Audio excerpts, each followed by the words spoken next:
Prison is about routine, and you get really comfortable in your routine, and any change can throw you for a loop.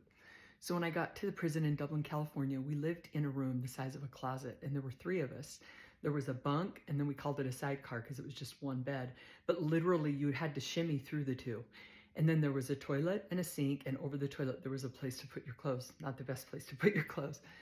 And to get up in the morning, we had to set a schedule. So one of us would get up at 5, go to the shower. When that person came back, the other person would leave so that person could change. They would take a shower. Then that person would come back and the other person would leave the room and go out into the unit.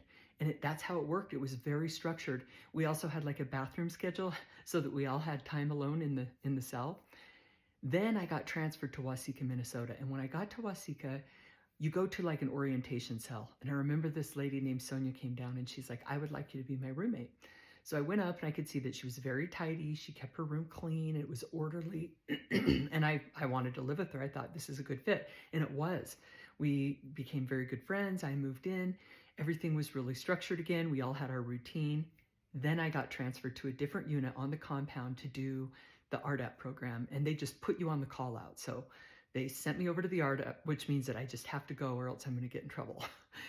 I get over to the new unit and I felt so much anxiety I couldn't even breathe. Like I was in full-on panic attack because this was outside my schedule. So I remember the first morning, one thing I did in the other unit is I would get up really early, like 4:30, and I would go turn all the showers on. The showers would turn on for 7 minutes and then it's off for 5 and then on for, like they're timed. And the water in Minnesota was always cold. So I would turn it on to heat up the water. And then when people got up to take a shower, they could, it was warm. So I go in to turn all the showers on. I get in a shower and this girl comes in and she's like, hey, what are you doing in my shower?